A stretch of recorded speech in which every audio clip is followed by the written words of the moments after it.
Thank you very much to Tyndall for the invitation, and I feel like this is practically home ground for me. I didn't have to come very far south, so that's always nice. I'm going to be talking today really about democracy. So to set the scene, I'm going to start with a couple of votes.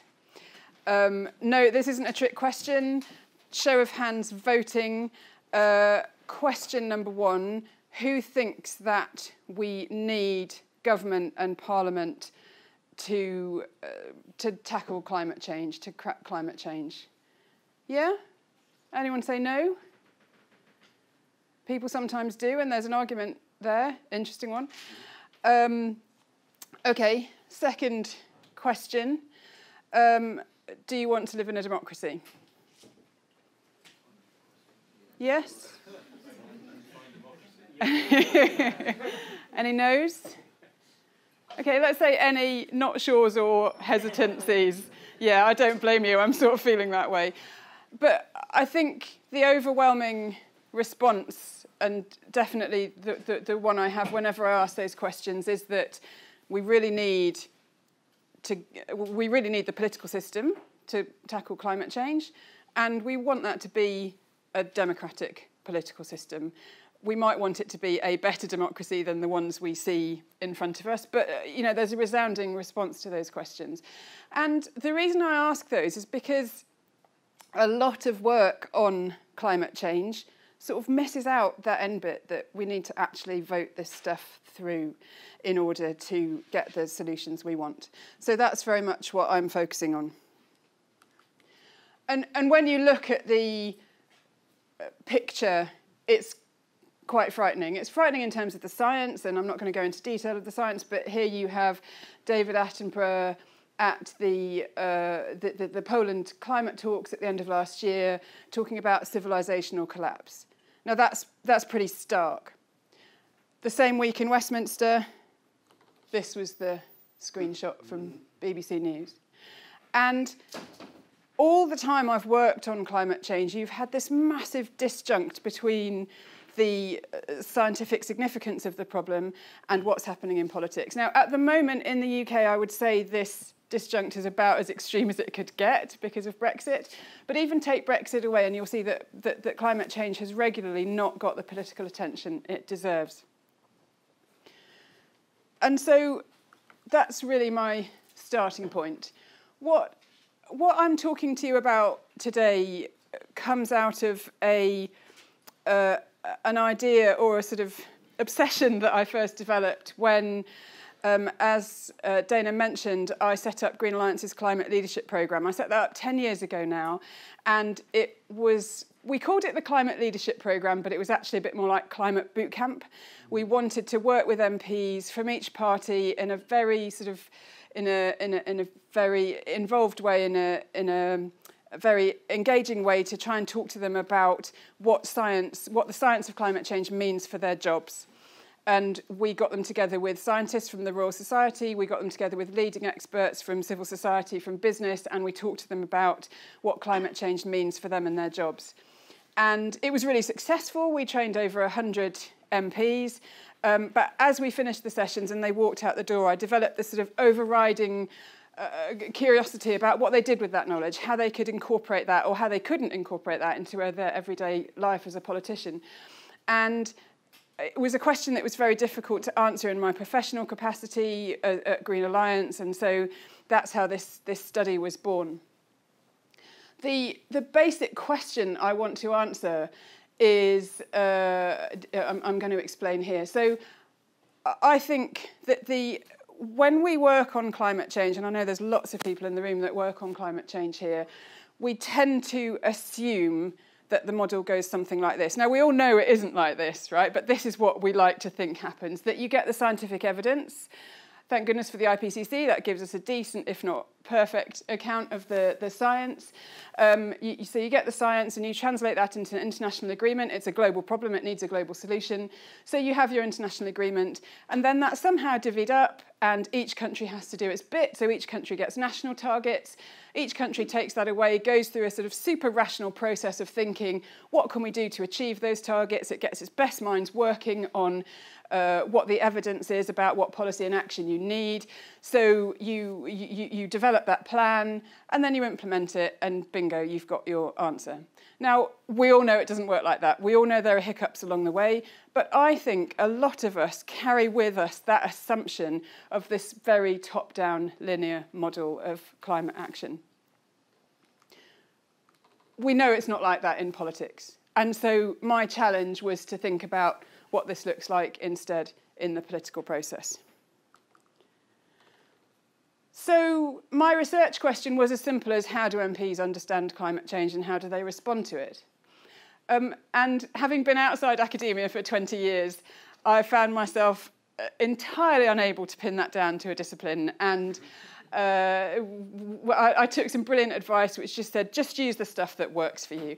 And so it's sort of hopelessly interdisciplinary. There's a lot of sociology in there, political theory, science and technology studies, but I really was quite a magpie about the disciplinary approach. I used corpus analysis, which is basically posh word counting. It's a statistical technique which allows you to look at the words and the sort of atmosphere of words that are used when talking about climate change. I'm not going to talk about that today, but that helped me to set the scene. I did a little bit of work with civil society activists through a focus group, again, as sort of preparatory before I talked to the MPs to find out how they to find out about their everyday dealings with MPs. And then what I am going to focus on today is a set of interviews with MPs, so 23 in total, as representative as you can with that sort of sample in terms of age, gender, length of experience in politics, and in terms of approach to climate change. So I did interview a couple of sort of real climate activists, if you like, but I also interviewed lots who hadn't been active on the issue at all. I didn't talk to the climate deniers because I felt that was a sort of separate issue, but we can talk about that if you want. So I had these very interesting, I think for them quite cathartic, often therapeutic conversations with them about climate change.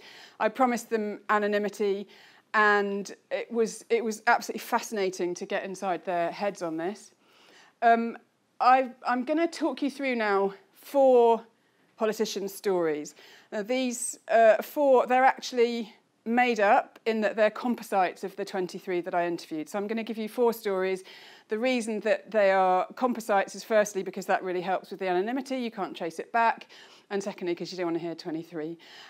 But between the 4 of them, they are broadly representative of the views that I heard. So first you have David, and he's a bit of a climate crusader. His view is basically climate change is happening, it's really serious, it's going to have catastrophic consequences. David has realised this, it motivates him, it's what gets him up in the morning, and whatever he does in Parliament, he has climate change in mind. So if he speaks at a constituency meeting, if he has a chance to raise something at Prime Minister's questions, he will talk about climate change. When he talks about his colleagues, he thinks that maybe they find it too scary to think about, that they've sort of blocked it out of their mind, and he thinks that's one of the reasons why maybe not everyone thinks like him. And the trouble with David's approach, this very activist approach, is that he feels that it comes at a price. So he says, I'm known as a freak. And he also makes this link to his career. He says that he's becoming known as an outsider, that he's essentially like a one-man campaign group within Parliament. So he thinks it might limit his career. Now, for David, that's the choice he's made. He wants to say, he feels like he wants to speak the truth, and he knows that that might be problematic in career terms. He's just going to go ahead and do it. The other problem for David in this strategy is that actually no one's asking him to do it. So he says that in the conversations he has with the electorate, it just doesn't come up for him. And this was an absolutely universal finding amongst all 23. So no politician felt that it was something that was really motivating their constituents in general. There are a small group of people who do speak out, and I'll talk about them in a bit. So that's David. Jonathan is a bit of a different character. He's more canny. He thinks very hard about, as he says, the image that he wants to project. He sort of almost treats himself as a personal brand, and he's thinking very hard about how he's seen in public, to his party, and to his electorate. So he says you have to create this persona and try and live up to it. And he's very critical of people like David. So talking about a different MP who might fall into the same category, he said, she's stereotyped, she's all about outrageous comment, she'll, say exactly what she thinks. But again, this link to promotion, she's cut off any prospective promotion. So you can be an activist, but it'll cost you. The same message is coming from Jonathan. Again, as well, he says that you have to stand up for your constituency. Generally speaking, the less experienced an MP was, the more this constituency theme came through as something really strong for them. And the other point for Jonathan is that, and again, this was a very common finding, is that he had been in Parliament a couple of years and he still felt a bit bewildered. And he wanted to get to this stage where he could step back and actually create a plan, actually work with his team and with his colleagues to see what contribution he wanted to make in a proactive way, rather than just reacting to all the stuff that hit him. And he said he hadn't managed that yet. And for him, that was a real problem, that just dealing with all the stuff that gets thrown at you was actually getting in the way of even thinking about, if he was going to champion an issue, what issue that would be. And then we have Paul, who's been in the Commons a bit longer. And like that last point, he says that it's basically quite hard to get things done. Well, we know that at the moment, right? Brexit is proving quite hard to get done. But he says the frustrations are greater, and you can become very cynical about this process. So again, the kind of wading through treacle issue about life in the House. Now, Paul has a really interesting strategy on climate, one that I find interesting and also quite almost, I was going to say sinister, quite worrying, I think. He's quite active. He's active on energy policy. He sits on various committees that deal with that. And he's doing all the right things in terms of he's worried about fuel poverty. He wants to bring down carbon, but he does that without mentioning climate change. So he says he doesn't use climate change as the word because it's just toxic. It's important not to be a zealot. And so he basically wants to bring about climate action by stealth. He sees the purpose, he understands the science, he wants to do the right thing, and he thinks that the best way of doing that is going under the radar and doing it really quietly, in fact, silently, without mentioning why you are taking this action. Again, he echoes this point that there isn't a lot of support from people who vote for him or people in his constituency, and he says people don't worry about polar bears, they worry about jobs. And he gets a little bit more profound on this point and says that because I pushed back quite a bit when people said that kind of thing, and probably the biggest dispute I had with colleagues about this was how much I should put forward my own views and my own background in there. My own view is that, I am a climate activist. I need to be aware of that, but I can't pretend to be a distant academic. But Paul pushed back a bit on that and said that if you are doing something which no one's asking you to do, is that profoundly undemocratic, as he said. And then lastly, we have Stephanie. I should have said, by the way, there's 3 men and 1 woman because that's the gender balance roughly in the House of Commons. But I got my revenge by making Stephanie the sort of veteran ex-minister, been around the block, held positions in cabinet and so on. So this is her. And she's a bit different to the others. So she's been around for so long. She's, obviously incredibly confident. And I told her that other MPs had worried about speaking out on an issue like climate change because they were worried for their careers. And she said, there's no argument for staying quiet on this. You've got to speak out. Interestingly, though, she then described the group of MPs who were the sponsors and the driving force of the Climate Change Act in 2008, she described those as obsessives. So even though she thought you should speak out, she was actually being quite, she was actually using the same kind of language and the same kind of outsider language as some of the other MPs.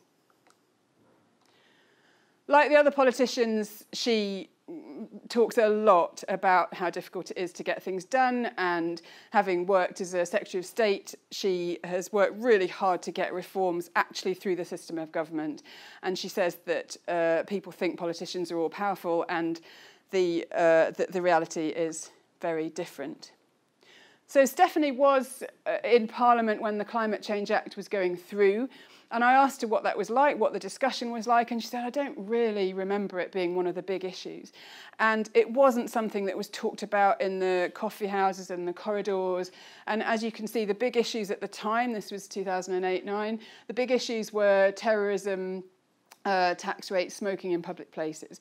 So the Climate Change Act went through, all but 5, I think, MPs voted for it. It was incredibly successful and had wide cross-party support, but it just wasn't really talked about. Everyone voted for it, but no one talked about it. And so with all of my interviewees, and increasingly as I went through the set, I tried to say to them something along the lines of, I suppose a bit like David Attenborough's civilization or collapse point. I tried to say to them that climate change is, unlike any situation we've faced in the past, that we've relied on a stable climate for 12,000 years, certainly that all the time democratic politics has happened, we've had a stable climate, and we're moving out of that now. And this is, a challenge on a different scale to the things that they might have encountered in their political lives. I tried lots of different ways of saying that. I tried sort of bringing with me a copy of the IPCC and slapping it down on the table. I tried to sort of talk through the very top level of the science, whatever. I tried different ways, and I found that MPs were very reluctant to engage in that debate with me. They found a lot of ways of moving it on. And Stephanie maybe gave me an answer to that. And when I said that to her, she said this argument that we're in a qualitatively different situation than we've been in before doesn't help. So she said you can state it as much as you want, but it doesn't help unless you can show a workable path to dealing with it. And she was very fixed on practical, local, implementable things that you could do. So those are my 4 MPs, and I just wanted to draw out some common themes for those, and then I'll go back to what I think is happening instead of our top-down linear model of decision-making. So the first one, and this is a very sociological finding, is that politicians, like the rest of us, possibly more than the rest of us, are very concerned about issues of identity. There is a strong there is a strong culture, there are strong cultural norms in the House of Commons, just like every workplace, just like every institution, and they are really significant for guiding how MPs work. Now, you can be critical of that, of course. You can say that that they should think for themselves, but those sort of cultural norms are incredibly powerful to all of us. And if you dispute that, think of turning up at a fancy dress party in your very best outfit and realising it's not a fancy dress party. You would instantly you would instantly feel like an outsider. You would feel wrong, and however much you had loved your outfit when you were standing on the doorstep, it would be terrible once you're in that party. And I mean, that's just a silly explanation of how important these cultural norms, these questions of identity, are for us. That's why I think a lot of language, quite strong language, came out about freaks, about zealots, and I think that's why most MPs choose not to speak out. It's one of the reasons that most MPs are in this sort of silent majority where they agree with the science, they sort of know something must be done, but they're not the ones who are going to take a stand right now. There are obvious links to career prospects as well. And again, you may think, well, that's a bit self-serving not to act on climate change because it might affect their career. But if you think about it, we need not just the outsiders, but we need people who are going to go through, actually sit around the cabinet table to be taking this seriously. We don't want it just to be a backbench issue. And so we've got to crack that if we're going to get a House of Commons that takes climate change seriously. And the second big theme is obviously representation. And every MP, every elected politician has a different account of what representation means, what it means to represent people. And in fact, every political theorist of representation has a different theory about what representation means. It's been argued about for centuries. The key point here is, you know, as a politician, do you lead or do you follow, or do you do some kind of combination of leading or following of your electorate? And it was very clear that all my MPs felt an incredibly strong tie to their voters, to their constituency. And you can see that in Brexit as well, of course. And one described it as like being a parent, that, you know, your children are always with you and you always have them in your mind, whatever decision you take. The question then for climate change is, what if no one's asking you to act? Now, I said that there was almost uniformly no pressure coming through from these MPs.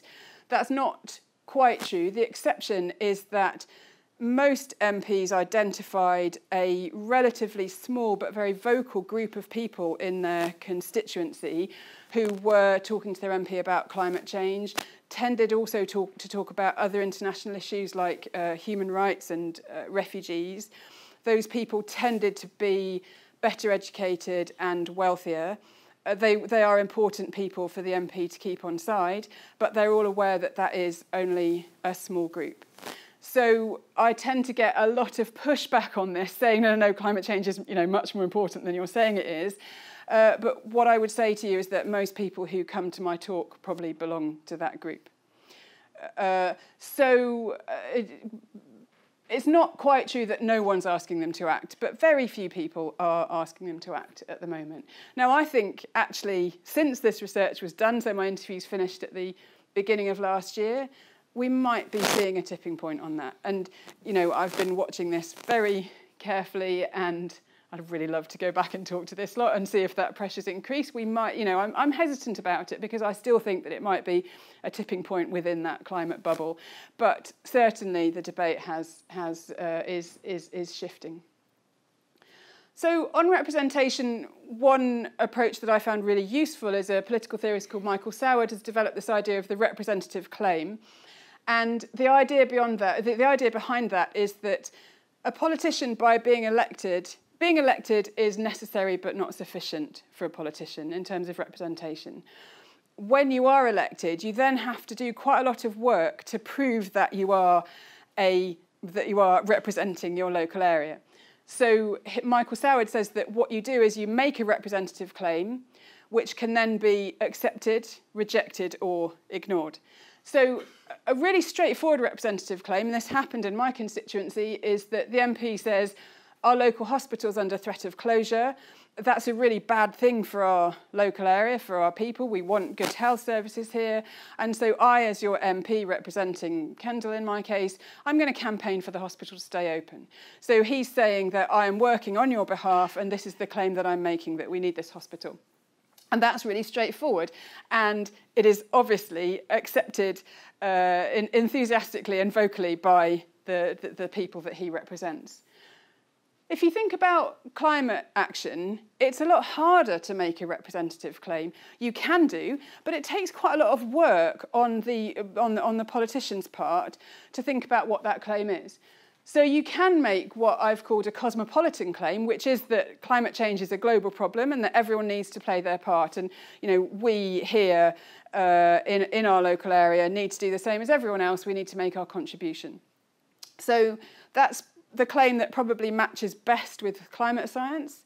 It's probably also the claim that works best with that group of people who do write to their MPs about climate change. But that kind of cosmopolitan claim, the MPs told me, doesn't work with most voters.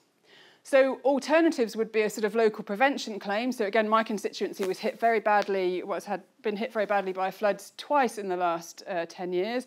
And so you can say, look, Kendall's underwater, this is evidence of climate change, we need to stop this. And that's effective because it brings it to the local area, but it's not immediately obvious how that links to what action needs to happen locally or nationally. But a local prevention claim is another possibility.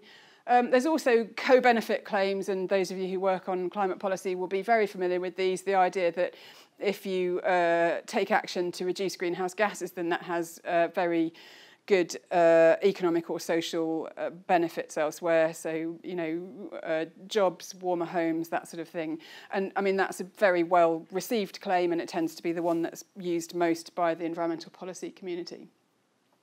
And then there's also the surrogate claim, which is where you take action on climate change without mentioning it. The kind of stealth claim, climate change is such a difficult issue that I'm going to try and use claims which don't mention climate change in order to develop action on climate.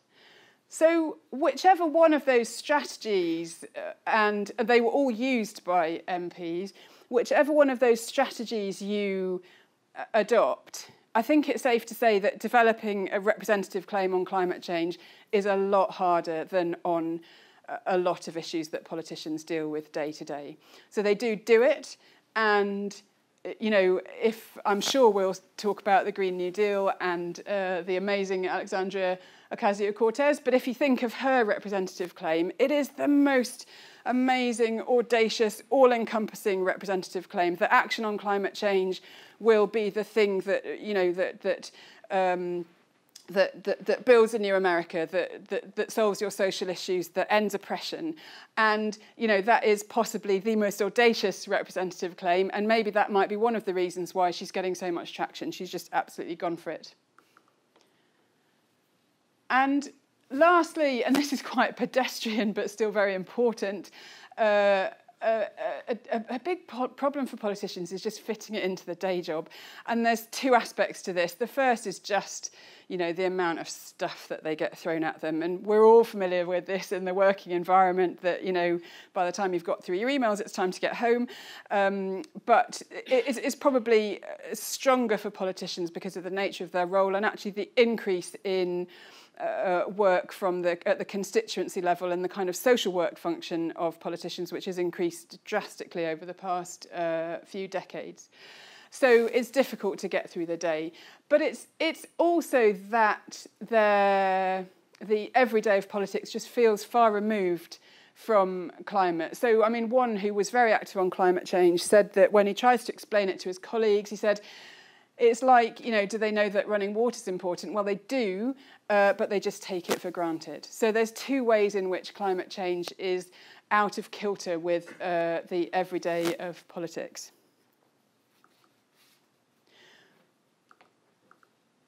So where does that leave us? What might political decision making look like? I mean, let's bank those first two. There's loads of arguments about the politics of the IPCC and the politics of international agreements, but let's park that for now and see what it looks like at a national level. I think that the way that you can get climate action based on what I've heard from politicians is that it's more of a sort of virtuous circle, or in fact a vicious circle, than this linear model. It's a dialogue between politicians and the people they represent, and in fact wider civil society.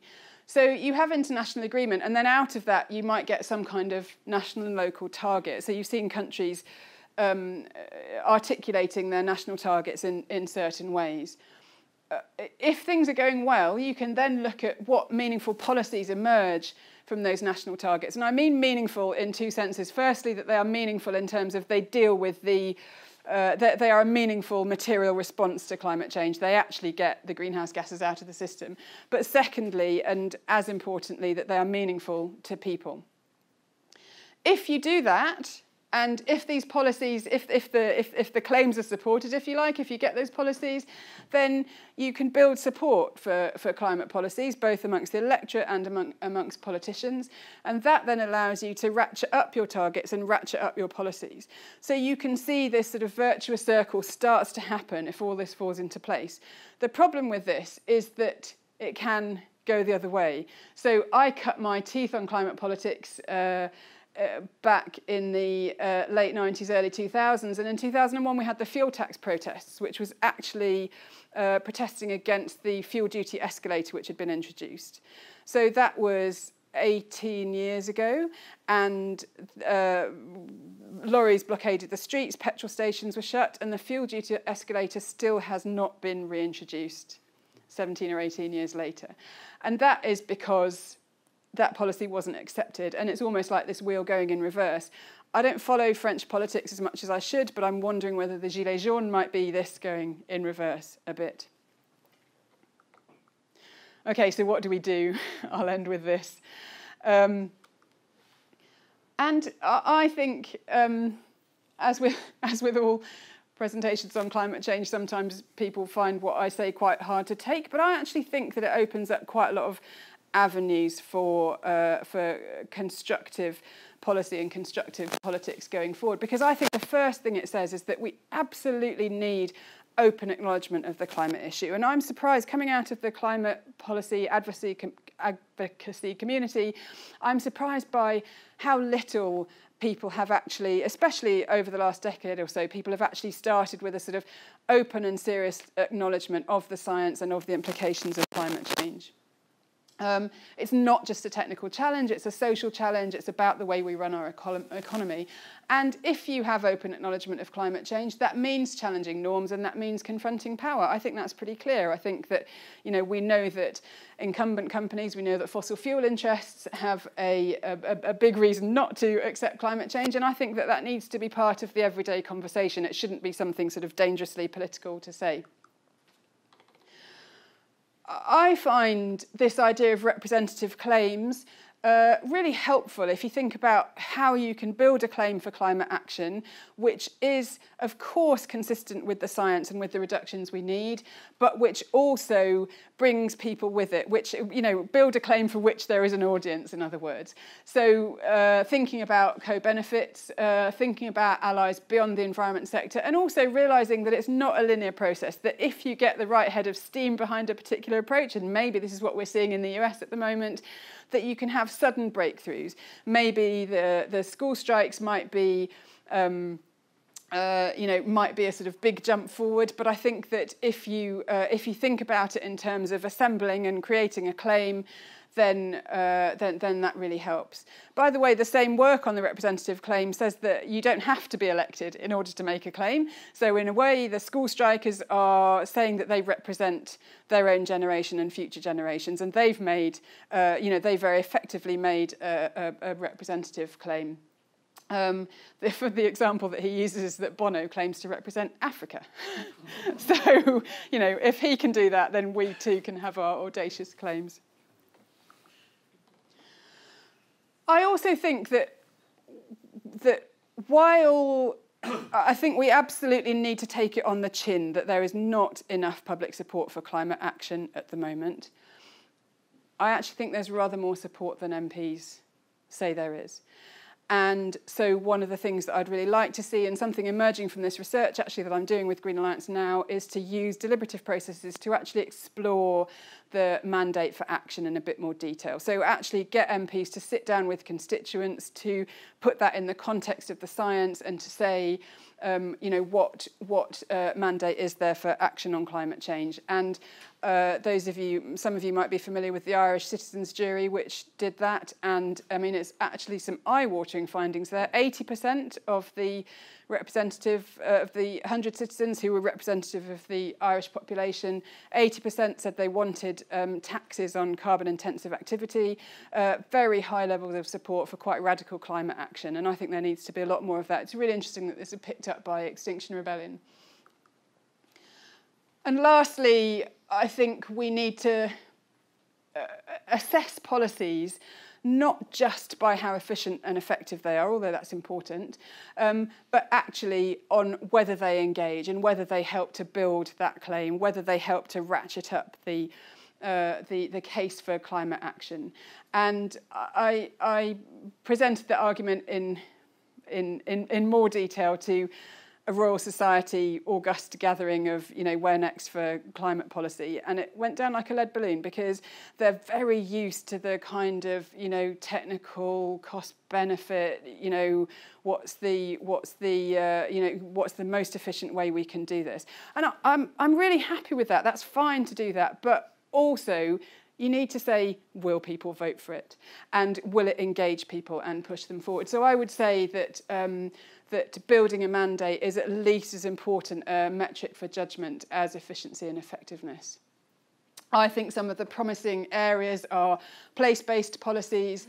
I think anything that links climate to young people's life chances, anything which localises, divestment is one of the ways of getting that open acknowledgement into the policy arena. Everything that's being talked about in terms of just transition on the left. The right have been quite silent on this so far. I'm watching the US to see if any sort of right-wing pro-climate coalitions come out with a right-wing Green New Deal alternative, but, something around energy independence and, you can see those kinds of things emerging. But you begin to see, using this analysis, you begin to see a set of policies, a strategy which builds the mandate for public action on climate, which then hopefully allows you to ratchet and allows you to move forward on this. So I'll stop there, but I'll leave you with the slides, and the policy briefing I did for Green Alliance basically summarises what I did today, but there's the other work on the corpus analysis as well there if you're interested. But I'd be really interested to get your... Oh, sorry, do you want me to go back? I'd be really interested to get your thoughts as well. I wonder if it might be worth just talking to the person next to you for like 30 seconds for your headline reaction, and then we'll take Q&A. It just helps, I think, to process what you think about something. So turn to the nearest person, say what you think about it, and then I'll get some thoughts and questions. Be interested to hear what your reflections are, and also if you have questions back to me, I'll happily take them. Yeah, the woman just in the middle there, yeah. Okay. I was wondering, as you were talking about the relationship between the MPs and the civil service, because obviously they have one set of responsibilities towards their constituents, but there's also just as important a relationship between them and the people who are devising policy. So I wondered if you had any reflections about that aspect of their work and whether that has what role that has to play in their experience when they can. Yeah, so I'd really like to do this work with civil servants, and I've got plans. I think that civil servants are probably more risk averse, but also are more focused on evidence than politicians. The difficulty with that is that they're focused on, evidence is by its very nature in the past, which is really difficult when you're talking about a challenge which is a substantive break from what we've done so far. So I think civil servants probably act as a sort of break on more radical policy, and that's certainly my experience in terms of dealing with civil servants. But I really want to redo this work with civil servants because I know that there are a lot of them who are sort of undercover activists in their almost in their spare time or on Twitter under a different handle. I'm friends with loads of them on Twitter, and I really want to explore that, how they personally respond to climate change compared to what they feel they have to do as a sort of responsible civil servant. Does that make sense? Yeah.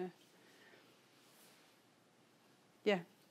I was thinking, it sort of seems to me that MPs take action on a policy area for possibly one or two reasons, and one is that because they feel that there is a strong push to do that from their constituents, and the other is because it's something they believe in and they think they can get away with it. Yeah. It won't hurt them at the ballot box next time there's a vote. And they are quite different, and I just wondered if you, this is a bit like the kind of parental analogy, isn't it? As a parent, you want to let your kids be free and explore and sort of make mistakes and learn, but you also want to kind of guide and steer and protect a bit as well. And so they're quite different. And I just wondered if you had a feel for what's the best approach, because one would suggest to focus more on educating constituents more and getting them to be concerned about it and put the pressure on MPs. But the other, if it actually takes advantage of the fact that people generally aren't that bothered, which is possibly a positive, because then you can focus on the MPs, get them to sort of want to take action, and they'll think they can get away with it because people won't be kicking up a fuss. And they're quite different approaches. I mean, you could try and do both, but if you try and do both, you actually might get more people encouraged to push back against climate action. Okay, so I'm really wary of the second approach. I think that the second approach, where you sort of take for granted that people aren't really watching you and just get on with it anyway, I think that's the stealth approach, the sort of surrogate claim, and I'm really worried about that because I don't see how that will work over the... It's sort of what it's worked for decarbonisation of the power sector, apart from the wind farm, onshore wind thing. But if you look at the changes we need in, you know, the way we heat our houses, the transport, what food we eat over the next 10 or 20 years, all of those have to be tackled. Now, there are good things about that people will support. There are also things that people are going to kick off about. And I just think we've got to face up to that. And we actually need politicians' support in how we have that debate with the electorate. So I think that stealth strategy has passed its sell-by date. So I would be encouraging MPs to think about the ways they can have that debate. And if there is no interest, then, you know, think about what other routes in there are. And certainly the MPs I talk to who are trying to do that, some of them have little climate forums, some of them, you know, link it very closely to transport, you know, walking and cycling, to air quality and children's health, that kind of thing. They are getting traction, and they are then getting a bank of supporters who will carry them through when it gets to those more, not necessarily tricky, but more issues with more bite, shall we say. Yep. Thank you very much. Fascinating talk, Rebecca. My name's Steve Stradling, and I'm a transport psychologist. As a psychologist, I've retired, so I've had some time on my hands to do some things. As a psychologist, I was naturally disappointed that you mentioned sociologists and political theorists and STS, but nothing about psychology. The basic message in changing behaviour that comes from psychologists is these people need help. Right? I'm delighted to say that I'm part of a group of psychologists that designs and evaluates speed awareness courses. Treading on any toes here, am I? When we were asked to do this, what the police said is, what these people need is a slap on the wrist. Yeah. Which happened to work for about 50 years. Yeah. Right? What the psychologist said is, no, these people need help. Most people want to do the right thing. Yeah, absolutely. I agree with you on that. Yeah. Right? Yeah. So I was particularly taken by your one of your finals, building support. Yeah. Because it seems to me that the best way to build support is to give support. Yeah. Right? Find people who want to change and help them to make that change. The parent thing is absolutely fair. Oh, before I forget, so psychology. Denial is the first stage of grieving. Yeah. I suspect that all these people in their various kinds of denial are grieving about something. The loss of the future, the loss of the world. They're upset. They do need help. Parenting. So, bad parenting. Do you want me to come back on some of these points? Don't do that. Cease and desist. Good parenting. Was that to me or to the people? Yeah. Pull down to there. Good parenting. I know. Let's do this instead. Yeah. Right? Yeah. Distraction and which is a kind of stealth. Yeah. Okay, well, let me come back on a couple of those points. I mean, in terms of psychology, yes, maybe it should be in my list. I did use, there's a lot of work at the intersection of sociology and psychology. So the work of Carrie Norgard, for example, was really influential to me. She talks about social denial, the fact that, that we can all carry around the fact that climate change is a significant and scary thing and yet carry on our normal lives, and that we help each other to do that, which is why it's social denial and not individual denial. I actually think that politicians aren't there yet. I think a lot of them have sort of intellectually grasped the science of climate change, but are not at the stage that I'm sure plenty of us are in this room are, of being flipping terrified and having to switch it off in our brains a lot of the time. So yes, I think those things are important. But in terms of the support, I absolutely agree with you. And did anyone see the video of Dianne Feinstein when the people, a few nods? So Dianne Feinstein is a veteran Democrat, and when she got a load of school strikers and actually quite young children in her office saying support the Green New Deal, she was like really patronising and rude back to them and said, don't, you know, I know everything, I've been a senator for ages. And she got absolutely hammered for doing this. Like, you know, she's got the whole climate world against her now. But I actually think that if we want politicians to take our issues seriously, we have to respect their expertise, and we have to respect their understanding of how to get change through a conservative, difficult, small c conservative, difficult place like that. So I think if we're going to ask them to use our expertise, we need to use their expertise. And I hate the kind of absolute dismissal of politicians, and that's why I'm really happy that the new sort of wave of climate activism and Extinction Rebellion and so on is very much trying to have a debate with politicians. It's not just shouting at them that they've ruined everything and that they need to be ignored. I don't know what time you want to finish. We do have a couple more minutes for a couple of questions. Yeah, okay. Okay, so we have one question here and then... Yeah. Okay. Cool. Yeah. Okay. Yeah, I really like the emphasis on alliance building. I'm just going to rip off a couple of points that have been made here, I think. But it strikes me that we don't need all MPs on board to bring about the kind of transformative change that we need. And if we think about the purpose of a Green New Deal, then we need to be thinking about industrial strategy and maybe things like green quantitative easing. So really, do we not need a stronger focus on those particular departments that could bring about that kind of institutional change? Rather, I don't know exactly which MPs you've been talking to, obviously, they have to be anonymous. But it strikes me that there are certain kind of institutional logics in the Treasury and in the Bank of England, which isn't even a democratic body, of course, and the Department of Business and Industrial Strategy as well. Would it not give us like particular insights to study not only the politicians, but the civil servants and the special policy advisors within those institutions, rather than just talking to MPs in general? Yeah, sure. Shall I take this question and then answer them both? I was just going to follow on from what you said about denial, in that Al Gore and probably somebody else before him had said the space for action is between denial and despair, which I think is fun. Yeah, and certainly there's a big debate, you know, because some prominent environmentalists have gone to the we're all doomed end of the spectrum, which is sort of almost beyond despair, if you like. I was actually looking through my Twitter feed and thinking how it was sort of like weirdly upbeat, considering the nature of the issue. But I feel it's really important to continue with that and to look at how you can get change through a political system, and not just say we need a system change, but actually to see how we work with the system we've got. Too comfortable with the Committee of Climate Change sort of 5-year plans, you know. And we just say, well, we've sorted that. We've got it easy. Yeah.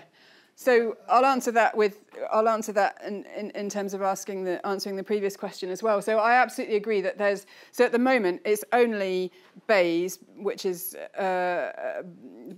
Energy Innovation and Energy and Industrial Strategy.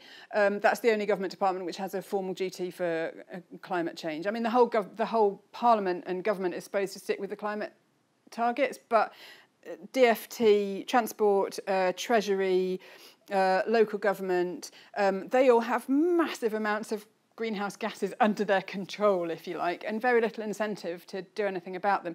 When the Climate Change Act was introduced, there was a white paper which said that you should have targets across departments and also for each local area. And that part of it never got implemented. So the legislation went through, but there was never that white paper because the election happened in 2010. And it was, you know, it was kind of not invented here syndrome. So there's a lot of work that could be done cross department.